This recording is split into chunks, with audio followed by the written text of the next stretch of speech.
늘 말씀드리지만 기준만 잘 잡고 매매한다면 그 안에서 여러 타점들은 만들어지고 충분히 좋은 성과를 낼 수 있다고 생각을 합니다. 그렇기 때문에 매매를 하는 데 있어서는 기준과 대응이 굉장히 중요한 핵심 부분이라고 말씀드릴 수 있겠습니다.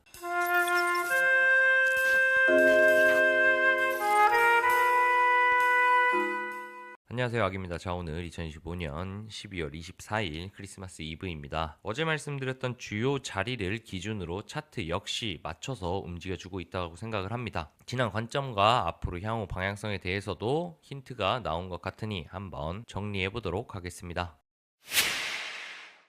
자, 어제 말씀드렸던 부분에서 가장 핵심적인 부분은 바로 이 88K를 기준으로 상하방을 나눌 것 같다. 만약에 88K를 지켜낸다면 상승의 여지가 열리고 이 부분을 지지하지 못한다면 떨어졌다가 리테스트를 왔다 한 번 더 빠질 가능성이 있다. 이렇게 두 가지로 핵심적인 부분을 정리할 수 있겠죠. 그런 상태에서 어제 이 88K를 기준으로 아래 위에서 정확하게 지지와 저항을 받고 있는 거를 볼 수 있을 겁니다. 88K에서 한번 지지 받았고 이곳이 뚫리고 나니까 올라올 때 두 번이나 저항 자리가 되었죠. 그리고 꼬리를 달아주면서 결국은 돌파하지 못하고 다시 현재 눌림이 나오고 있는 상태입니다. 혹자는 양방향을 다 말했다라고 할 수도 있지만 제가 하는 매매와 제가 권장을 하는 관점은 결국은 기준점을 정해놓고 어떤 방향성을 볼 때 이 기준 상방에 위치하고 있으면 롱으로, 그리고 이 기준을 이탈하게 된다면 숏으로 기조를 잡고 그 안에서 기준을 가지고 스탑로스 설정을 하고 매매를 하는 것이 제 매매이기 때문에, 그렇기 때문에 한 가지의 기준을 가지고 상하방 매매를 모두 할 수 있는 게 제 매매의 장점이자 특색입니다. 그래서 양방향을 모두 말씀드릴 수도 있고 그 중에 조금 더 확률 높은 것이 있다면 한 방향 쪽으로 말씀드릴 수도 있지만 현재 상태에서는 애매한 부분이고 반반인 부분이었고 이 주요 자리를 기준으로 매매를 해야 한다고 생각을 했기 때문에 어제는 양방향을 다 말씀을 드렸습니다. 자, 그래서 어제는 제가 숏을 들고 있었고 해당 숏을 계속 분할 익절 하면서 내려왔다라고 말씀을 드렸죠. 이후 한 발 더 빠졌을 때 추가적으로 분할 익절을 하면서 여기에서 잡았던 포지션은 약 3번 정도의 분할 익절이 나가면서 제가 숏을 치고 그 다음에 로스가 나가면서 만들어졌던 손실분은 충분히 메꿔지고 양전을 하면서 수익까지 확정적으로 만들어냈다, 이렇게 볼 수 있겠습니다. 자, 그러면 현재는 어떻게 보고 있느냐라고 한다고 하면 기본적으로 좀 더 큰 틀에서 봤을 때 두 가지 기준을 말씀드렸죠. 이 88K는 핵심적인 자리가 될 거고 부수적인 자리로 이 하락하는 추세선이 있을 텐데 이 하락하는 추세선을 아직은 재진입하지 않았다. 한번 밟았고 두 번째 밟아주고 급반등을 하면서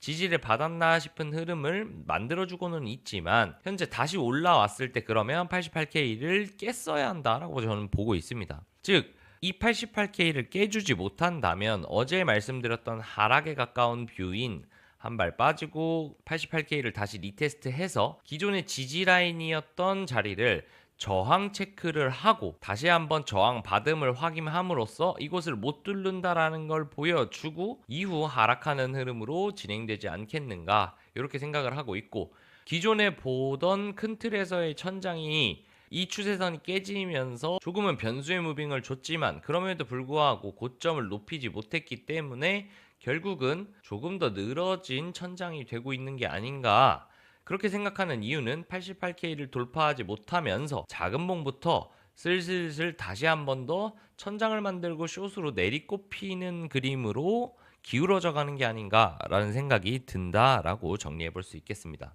자, 그래서 최종적으로 정리를 하자면 어제 말씀드렸던 88K 위에 있느냐 아래에 있느냐로 단기적인 방향성을 정할 수 있을 거고, 어제 뚫리고 나서 다시 한번 재돌파가 나지 않았고 리테스트 혹은 저항 테스트를 한 것으로 보아 현재는 88K를 돌파하지 못했다라고 보고 있는 입장이고, 그렇다고 하면 작은 봉에서부터 하방 압력이 생길 거고 이 작은 봉에서부터 기울어져서 다시 한번 더 이 하락하는 추세선을 재진입하게 된다면 조금 더 큰 범위에서는 천장이 이어지고 있는 것이라고 보고 하방 압력을 받고 있다라고 볼 수 있을 거다. 더불어서 더 큰 범위에서 시간이 이만큼이 끌렸음에도 불구하고 하락 이후 반등을 주지 못했기 때문에 이것은 기간 조정의 흐름으로 볼 거고, 그렇다고 하면 한파동 하락 이후 기간 조정으로 조정을 끝내고 다시 한 번 더 하락의 흐름을 이어가는 흐름으로 볼 수 있겠다. 그렇게 된다고 하면 이후 꽤 큰 하락에 대한 대비를 다시 해야 하는 시점이 온 것이라고 본다. 이렇게 정리를 해볼 수 있겠습니다.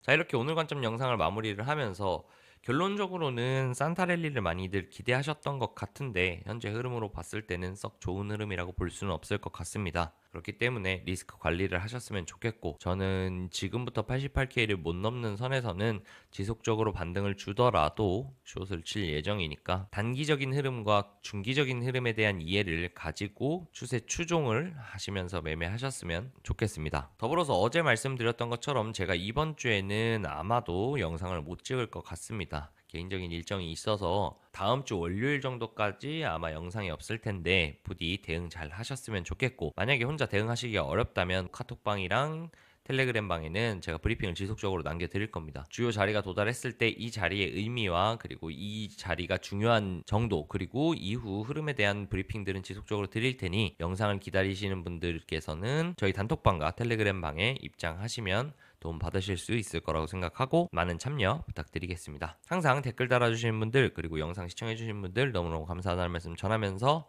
차트는 하락의 흐름으로 가고 있지만 그럼에도 불구하고 대응 잘 하셔서 즐거운 크리스마스 맞이하시기 바랍니다. 오늘도 끝까지 시청해주셔서 감사드립니다.